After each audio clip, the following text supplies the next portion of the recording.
Eh, oke, Assalamualaikum warahmatullahi wabarakatuh. Selamat pagi, eh, Pak Bambang Triwahyono selaku dosen mata kuliah Aljabar Linier. Kali ini kelompok kami akan mempresentasikan tentang laporan dari hasil analisis yang eh, bertajuk Anomaly Detection yang menggunakan metode minimum covariance determinan atau disingkat MCD. Nah, sebelumnya eh, kami akan memperkenalkan diri terlebih dahulu, yaitu kami ada 5 orang. Yang pertama, saya sendiri Arsyad Fadilah, yaitu 24105144 ini adalah NIM-nya ya. Terus selanjutnya ada Hirzi Arnab Rapiadi dengan NIM belakangnya 142, Muhammad Yusuf Zaki Aulia 161, Natasha Herdaningsi 131, dan yang terakhir Naufal Rizky Ramadan 160.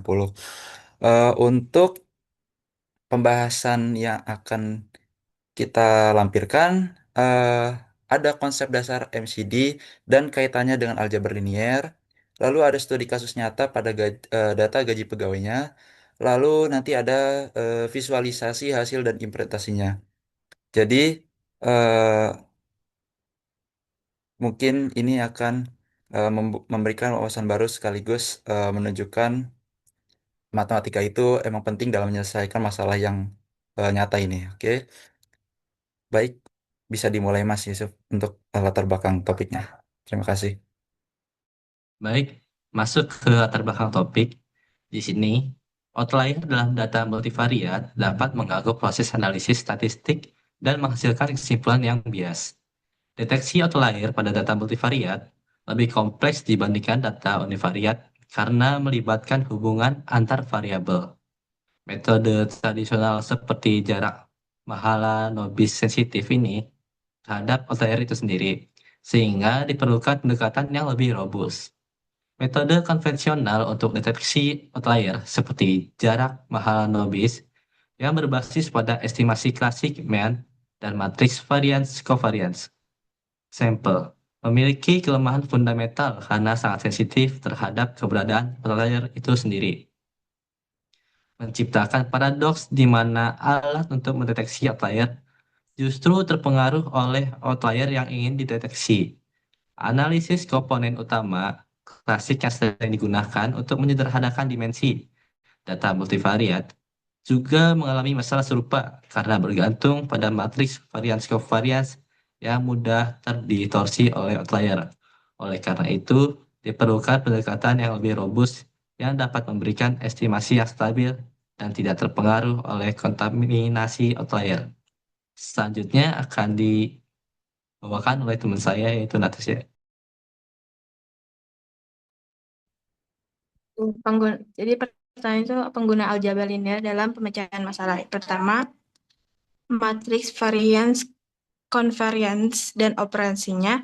Matriks ovariance, konvarians adalah matriks simetrik yang menggambarkan struktur variabilitas dan koreksi antar variabel dalam dataset multivariat.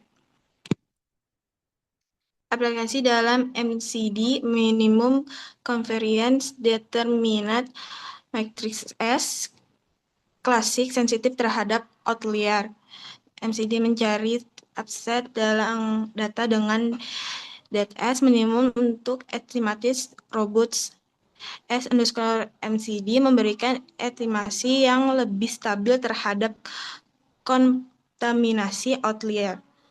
Yang kedua itu determinant matrix sebagai kriteria optimasi. Determinant matrix varian konvarians mengukur volume dari elipsoid yang dibentuk oleh distribusi data. Interpretasi geometris DS besar data tersebar luas elipsoid besar. DS kecil data konsentrasi elipsoid kecil. DSO data terletak pada subspace berdimensi lebih rendah. Terus ketiga itu nilai eigen dan faktor eigen dalam aku analisis komponen utama, interpretasi dalam penelitian.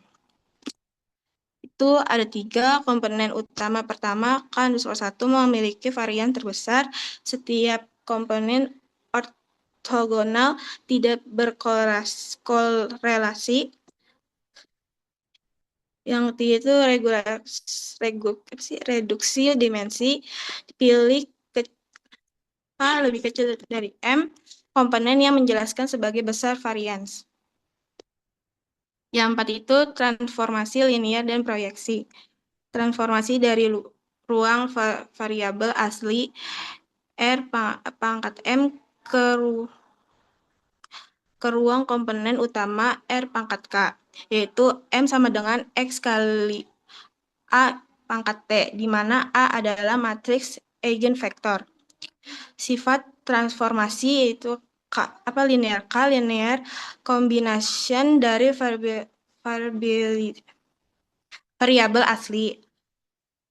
Ortogonal itu komponen utama saling tegak lurus. Preservasi informasi komponen pertama mempertahankan varian maksimum.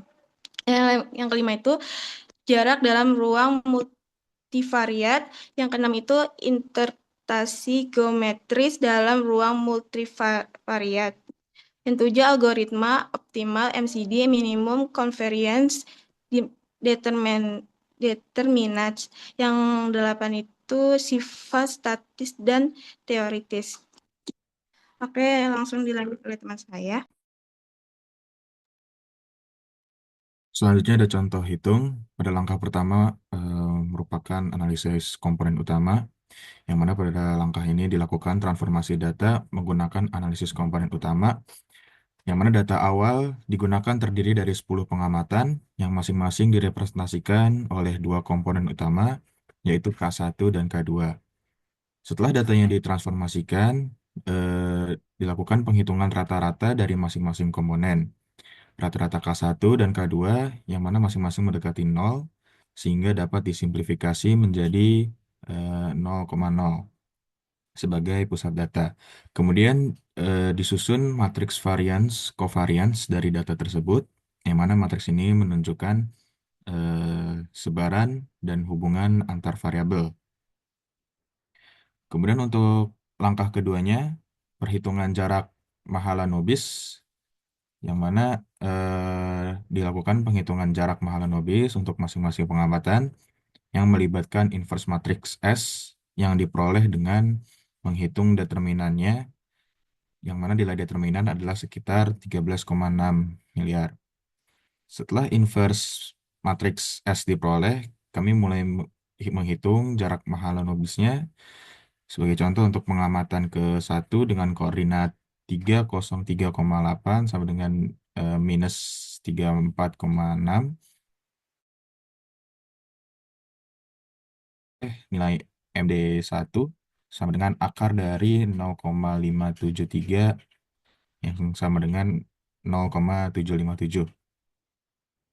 Kemudian diulangi proses ini untuk seluruh pengamatan yang hasilnya menunjukkan bahwa sebagian besar data adalah normal, kecuali pengamatan ke-8 yang memiliki nilai MD tertinggi yaitu 2,914. Yang mana ini adalah indikasi outlier. Selanjutnya untuk langkah ketiga dilanjutkan oleh rekan saya. Iya, untuk langkah ketiga kami akan menggunakan metode MCD. Setelah menghitung MD, kami mengimplementasikan algoritma MCD. Kami memilih 6 dari 10 pengamatan yang memiliki MD terkecil dan menghitung kembali rata-rata dan matriks varian covariance dari subset tersebut, yang menghasilkan MCD 220,8 dan 15,97 dan SMCD-nya 4,256 per 7 dan minus 1,249 dan minus 249 dan 13,847. Selanjutnya, kami menghitung jarak Robus RD terhadap pengamatan yang sebelumnya terindikasi sebagai outlier, yaitu pengamatan yang ke-8. Setelah dihitung, robusnya atau RDS-nya menghasilkan akar 22,5,97 yang menjadi 15,032. Dan pada selanjutnya, langkah 4, kami mengklasifikasi outlier ya. Dan terakhir, kami menggunakan nilai net cutoff dari distribusi C kuadrat dengan derajat bebas, yaitu 2,716 untuk menentukan klasifikasi outlier. Berdasarkan nilai MD dan RD-nya, jika keduanya kurang dari sama dengan 2,716, data dianggap normal. Jika hanya RD yang melebihi 2,716 disebut orthogonal outlier. Jika keduanya melebihi 2,716 disebut bad leverage point. Dari sini kami simpulkan bahwa pengamatan 2 dan 4 adalah orthogonal outlier dan pengamatan 8 adalah bad leverage, outlier yang paling ekstrim. Melalui proses ini, kita bisa melihat bagaimana metode MCD memberikan pendekatan yang lebih robust terhadap outlier dibandingkan metode klasik seperti Mahalobis biasa, karena menggunakan subset data yang lebih bersih dari anomali. Sekian dari kelompok kami. Jika ada omongan yang salah, mohon maaf. Wassalamualaikum warahmatullahi wabarakatuh.